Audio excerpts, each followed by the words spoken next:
Ce samedi 16 janvier 2022, les Lions Stars du Sierra Leone ont reçu l'exploit en arrachant le match nul 2 buts partout aux éléphants de la Côte d'Ivoire. Une très grosse performance pour la jeune sélection du Sierra Leone qui est actuellement inarrêtable en groupe B. C'est désormais 2 matchs et 0 défaite pour cette équipe qui a croisé les 2 meilleures équipes du continent africain, la Côte d'Ivoire et l'Algérie. De l'autre côté, les éléphants de la Côte d'Ivoire échouent pour sa deuxième rencontre du groupe E. Les choses se compliquent de plus en plus pour Patrice Baumel et son équipe. Aussi, nous avons assisté à la chute malaisante du portier ivoirien qui a permis aux joueurs sierra-léonais de revenir au score à la 90e minute du jeu. Par contre, après la rencontre, le gardien de but ivoirien a été la cible de tous les faux amateurs de football sur les réseaux sociaux. Alors, asseyez-vous bien dans vos fauteuils et vos divans puisque je vais vous faire découvrir les coulisses de la rencontre Côte d'Ivoire-Sierra Leone. Après, je vous donnerai mon avis sur cette sélection ivoirienne. Puisque les Algériens sont tombés en échec face à l'incroyable équipe de la Guinée équatoriale qui les a menés 1-0. Une défaite très difficile mais qui sera plus profitable pour les éléphants de la Côte d'Ivoire qui prennent actuellement la première place du classement. Ça commence juste après le générique. Tout d'abord, avant de commencer, je vais profiter pour féliciter cette jeune et passionnante sélection de la Sierra Leone qui est en train d'impressionner tous les amateurs du football. On sait bien, le groupe E est actuellement le groupe le plus compliqué de la Coupe d'Afrique des Nations. La Côte d'Ivoire occupe la première place avec 4 points. Ensuite, la Guinée équatoriale qui occupe la deuxième place avec 3 points. Après, vous avez le Sierra Leone qui occupe la troisième place avec 2 points. Et en dernier, l'Algérie qui occupe la dernière place avec un seul point. Mais est-ce que la sélection ivoirienne peut vraiment se qualifier? D'abord, avant de donner mon avis, je vais revenir sur la rencontre Côte d'Ivoire-Sierra Leone. Pour un début de match en première mi-temps, les éléphants de la Côte d'Ivoire ont incroyablement dominé la rencontre. Ils étaient en avance.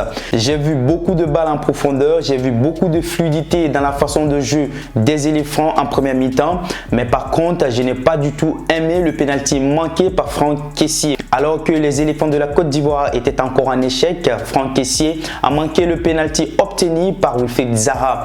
Ce pénalty qui pouvait permettre aux éléphants de la Côte d'Ivoire de prendre l'avance sur cette jeune sélection de Sierra Leone. Honnêtement, à cette allure du match, Franck Kessié ne devait pas manquer ce pénalty.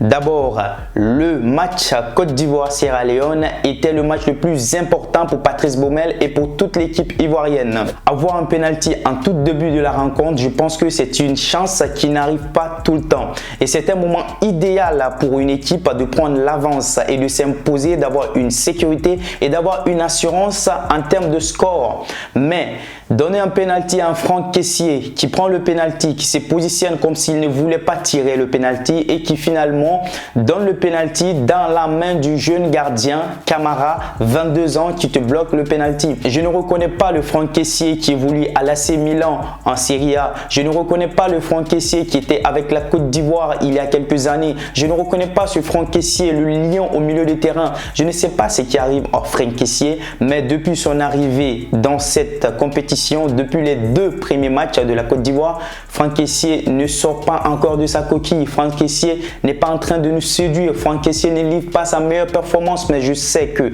en toute humilité et en toute honnêteté, que Franck Kessié peut nous surprendre. On espère et on attend voir pour le reste de la rencontre si Franck Kessié va vraiment nous impressionner et il va nous montrer sa meilleure face.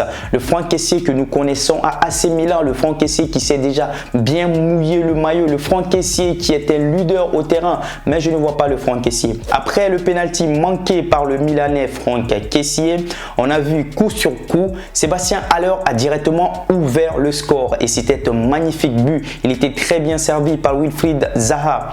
Wilfried Zaha, Sébastien Haller.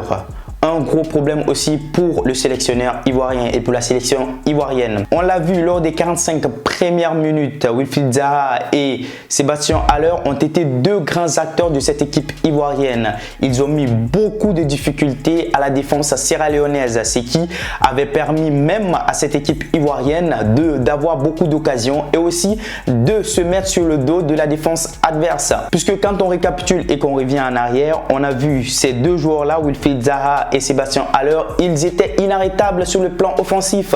Ils ont créé beaucoup de misère, ils ont créé beaucoup de difficultés à la défense adverse. Moi, je pense, à mon humble avis, que Sébastien Haller et Wilfried Zaha ne devaient pas sortir à cette allure de la rencontre. Ensuite, ayant vu ce derby contre le Sierra Leone, j'ai vu à un moment donné du jeu que cette équipe des éléphants de la Côte d'Ivoire a eu un peu de misère à la défense et principalement, c'était sur le côté droit. Et le côté droit, c'est là-bas que gère Serge Aurier. Encore une nouvelle fois, Serge Aurier. Je l'avais dit dans une précédente vidéo, si vous voulez le voir, vous pouvez aller le voir. Serge Aurier n'est pas mon favori à la défense dans cette sélection ivoirienne. Serge Aurier, pour moi, il ne devait pas commencer cette rencontre.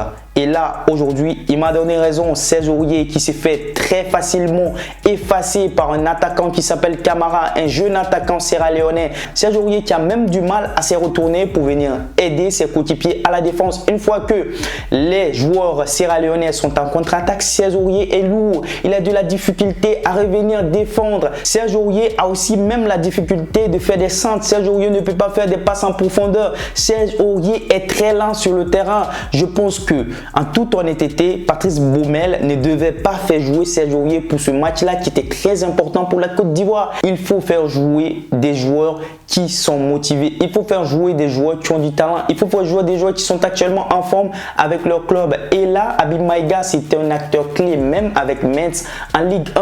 Il faut faire jouer ce joueur-là. Konan, il est incroyable. Habib Maïga, incroyable. Mais Serge Aurier, il joue encore, il est lent. Je ne sais pas pourquoi tu utilises à nouveau Serge Aurier. Je pense que, en toute honnêteté, si la Côte d'Ivoire fait jouer un Serge Aurier comme ça, qui va affronter l'Algérie qui doit absolument battre l'équipe de la Côte d'Ivoire pour se qualifier. Et l'Algérie ne veut pas perdre ce match. L'Algérie a quasiment perdu les deux matchs et il faut que l'Algérie gagne son dernier match le 20 janvier pour pouvoir se qualifier. Et le dernier match de l'Algérie, c'est contre la Côte d'Ivoire. Les éléphants face au Fennec d'Algérie. On sait très bien, lors de la dernière rencontre, c'était l'Algérie qui l'avait emporté par penalty. Mais c'était quand même une victoire. Je pense que si Aurier joue contre cette équipe algérienne sur le côté de Riyad Mahrez, sur le côté de Bounedjah, sur le côté de Benrahma, ils vont facilement le manger, ils vont facilement le bouffer et la Côte d'Ivoire va encaisser beaucoup de buts. Alors la Côte d'Ivoire, Serge Aurier, c'est flop. Je vous le dis en toute honnêteté, c'est flop. Alors après le penalty manqué de Franck Kessié, la sortie de Wilfried Zaha et Sébastien Haller et la mauvaise performance de Serge Aurier, nous avons assisté à la chute malaisante du portier ivoirien Ali Badra Sangari. Une chute qui a très bien profité à cette jeune sélection sierra-léonaise assoiffée des buts de retrouver le fond des filets et de rejoindre les éléphants de la Côte d'Ivoire au score à la 90e minute du jeu grâce à un incroyable but de Camara qui met tout le monde stupéfait. Moi, je pense qu'en toute honnêteté que ce but marqué à la Côte d'Ivoire en toute fin de la rencontre ne vient pas de la faute du gardien de but Ali Badra Sangari. C'était plutôt de la faute du défenseur. Le défenseur qui a fait une mauvaise passe. Et cette mauvaise passe, tu penses que le gardien il va faire quoi? Il ne peut que sauter sur le ballon ou le laisser sortir. Et s'il le laissait sortir, ça allait être un corner. Les Sierra-Léonais pouvaient très bien marquer ce corner. Et si les Sierra-Léonais marquaient ce corner, qu'est-ce qu'on allait dire? On allait dire aussi que c'est la faute du gardien de but. Non, c'est la faute du défenseur.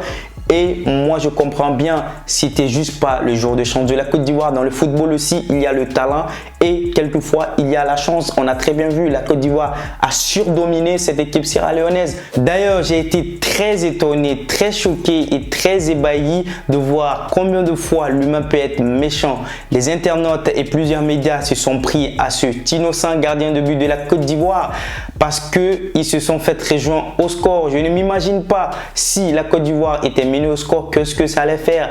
Regardez cette équipe algérienne qui était autrefois champion d'Afrique en 2019, qui aujourd'hui n'arrive même pas à gagner un seul match. Mais les supporters algériens sont toujours derrière les Fennecs d'Algérie. C'est ça le football, il y a le haut et des bas. Mais la Côte d'Ivoire, malgré l'échec de buts partout contre le Sierra Leone, ne va pas se disqualifier ou ne rentrera pas au pays. La Côte d'Ivoire a toute sa chance de se qualifier en cette huitième de finale. Je vais vous expliquer pourquoi la Côte d'Ivoire peut se qualifier dans cette huitième de finale. C'est clair pour tout le monde, les éléphants de la Côte d'Ivoire ont échoué dimanche 16 janvier 2022 contre les Lions Stars du Sierra Leone. Mais ce n'est pas fini pour la Côte d'Ivoire puisque les éléphants occupent la première place du groupe E avec 4 points. En seconde place, la Guinée équatoriale qui vient de battre l'Algérie avec 3 points. En troisième place, le Sierra Leone avec 2 points. Et en dernière place, l'Algérie, le grand Algérie, vice-champion d'Afrique qui occupe la dernière place avec un seul point. Le dernier match de la Côte d'Ivoire se jouera contre l'Algérie, un derby, une finale de cette compétition ou de cette poule. La Côte d'Ivoire doit soit gagner ou obtenir un match nul. Et si la Côte d'Ivoire perdait, est-ce que la Côte d'Ivoire sera disqualifiée? Est-ce que les Ivoiriens retourneront à Abidjan? Absolument pas. Les Ivoiriens vont continuer leur bout de chemin. Les Ivoiriens auront toutes leurs chances de se qualifier parce que si la Côte d'Ivoire perd, la Côte d'Ivoire aura toujours 4 points. La Côte d'Ivoire toujours occuper la 4e place. Et si la Guinée équatoriale bat le Sierra Leone, la Guinée équatoriale aura 5 points. La Guinée équatoriale occupera la première place et la Côte d'Ivoire la 2e. Et l'Algérie occupera la 3e place avec 4 points. Les 3 équipes, la Guinée équatoriale, la Côte d'Ivoire et l'Algérie, ils vont tous partir. Parce que la Guinée équatoriale sera premier avec 100 points. La Côte d'Ivoire sera 2e avec 4 points. L'Algérie sera 3e avec 4 points. Et l'Algérie sera le 3e meilleur. Et si c'est l'Algérie qui prend la 2e place, la Côte d'Ivoire partira parce que la Côte d'Ivoire sera 3e meilleur du groupe. Les 3e meilleurs du groupe partiront. Ce ne sont pas tous les meilleurs 3e du groupe, mais les meilleurs 3e du groupe de chaque groupe seront synthétisés et ils vont décider de prendre quels sont les meilleurs 3e du groupe. Alors que la Côte d'Ivoire perd contre l'Algérie ou que la Côte d'Ivoire gagne ou que la Côte d'Ivoire obtient un match nul, c'est ce qui sera très bien profitable pour les éléphants et les supporters notamment. La Côte d'Ivoire se rendra en 8e de finale. La Côte d'Ivoire va certainement se rendre en 8e de finale. Alors, ayez une certitude, les éléphants de la Côte d'Ivoire, malgré leur échec contre le Sierra Leone, et si jamais ça arrivait que la Côte d'Ivoire perd contre l'Algérie, je ne le souhaite pas. On part dans le négatif pour le moment. Après, je vais aller dans le positif. Les éléphants de la Côte d'Ivoire ne sortiront pas. Ils vont toujours rester. Ils vont toujours continuer leur bonhomme de chemin. Alors, les supporters ivoiriens et les supporters des éléphants de la Côte d'Ivoire, ne vous inquiétez pas, la Côte d'Ivoire va toujours continuer de compétir. Alors les amis, nous sommes déjà à la fin de la vidéo. Si vous l'avez aimé, n'hésitez pas de me laisser tous vos avis dans les commentaires, ce qui va vraiment me faire plaisir. Et aussi, donnez-moi vos commentaires sur l'équipe des éléphants de la Côte d'Ivoire. Donnez-moi aussi vos avis et vos pronostics si les éléphants de la Côte d'Ivoire pourront vraiment rester à la tête du classement du groupe E ou est-ce qu'ils pourront se faire battre par l'Algérie dans les commentaires. Sur ce, je vous dis à très bientôt pour une nouvelle vidéo.